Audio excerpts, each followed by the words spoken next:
I talked to my ex's mom about our breakup, and I'm not sure where to go from here.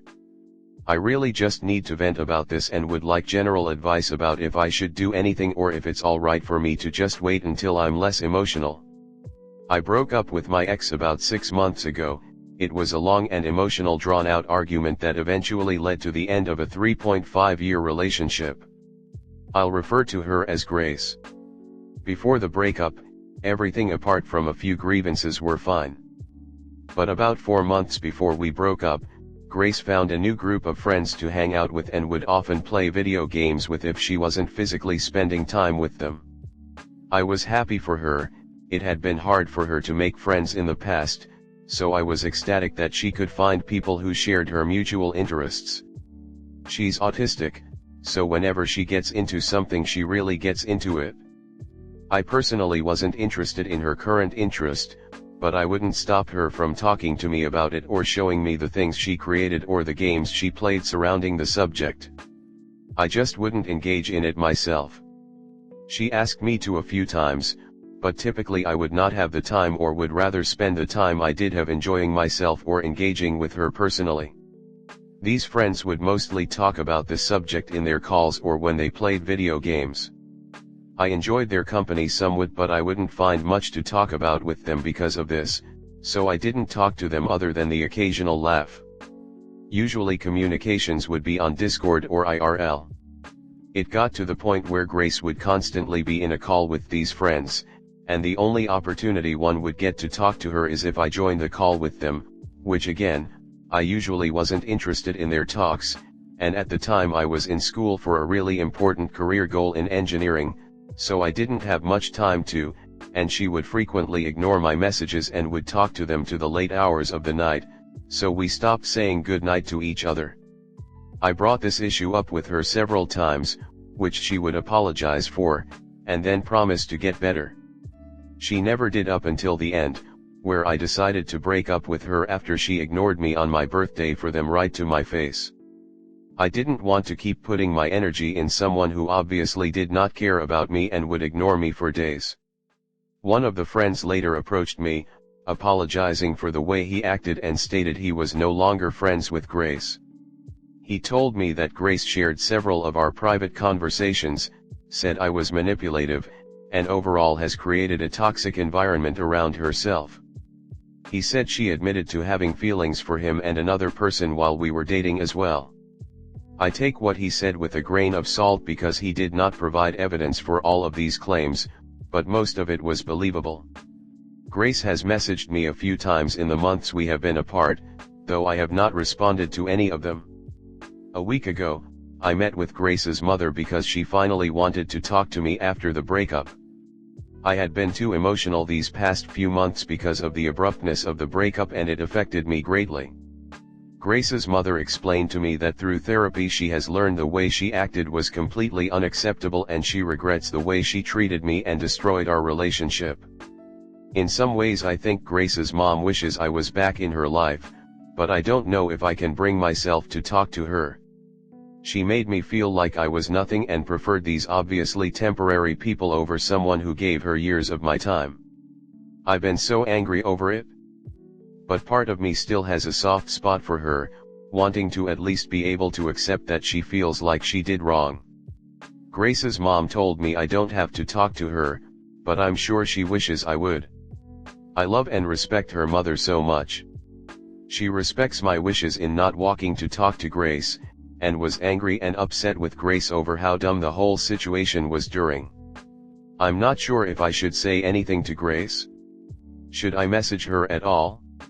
Or just keep doing what I've been doing?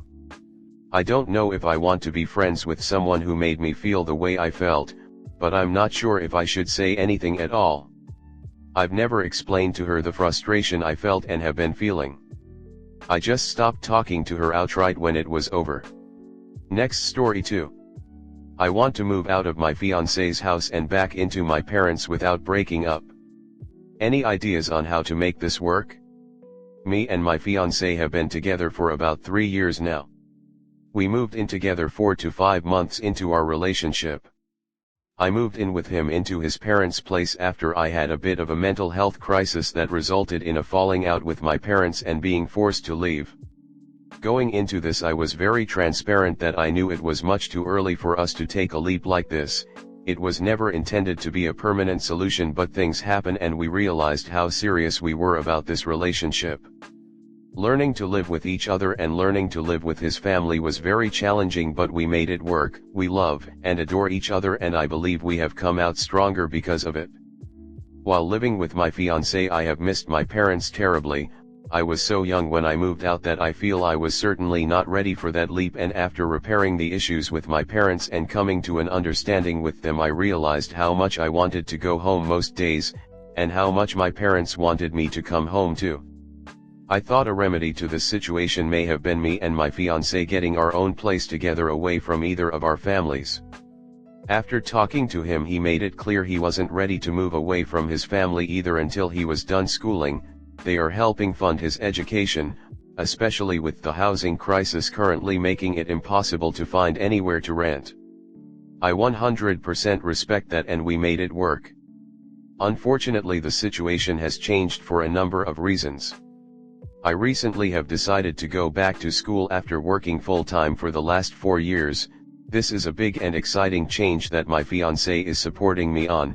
The issue comes that we live at least a 30 to 40 minute drive away from my school, and while I can drive, I am not the most confident, and thus commuting will be difficult to make work with both our schedules not aligning, though not impossible. I have also come to the realization that our room is simply not big enough for 2 people, making it incredibly cluttered, messy, and overwhelming no matter what I do. I think it may be damaging to both of our mental health and is making me yearn for my own space and room. The final and biggest reason is finding out that recently my dad was diagnosed with end-stage kidney failure. He has just started the road of dialysis and hopefully a transplant in the future, but at the moment it is incredibly rough and scary for him. He is also mostly blind and cannot walk anymore. It has come down to either my mother missing work to take care of him and losing their house in the process as they cannot afford rent, or my dad possibly having a medical emergency or being unable to take care of himself alone at home. Moving back home, I could easily help with both covering a portion of the rent, and my classes allow me to be home most of the day if he needs help with anything. I also worry that if all else fails and he doesn't have much time left, I will regret not spending as much time with him as possible. I brought this all up with my fiancé and he fully agreed with me on everything. We understand we would miss each other terribly, and this is not a separation due to lack of love between us. My worry is that without spending most of our waking moments together, things will fall apart. I have heard very few success stories of couples deciding to stop living together. It typically seems to be a means to an end, even if it happens with the best intentions. What if we never make time for each other? What if he realizes he is much happier without me? Nothing is set in stone yet, and I am prepared to stay exactly where I am if I need to, as I am fully intending on spending the rest of my life with this man. Any advice on how to make this work for us? Comment. Are you sure whatever caused you to leave in the first place won't happen again? That seems really risky. I worry that whatever forced you out the first time could happen again.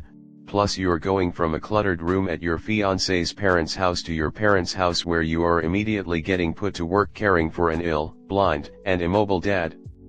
So you'll be studying, but also working to support your parents? Doing homework but also attending to your dad's needs day to day?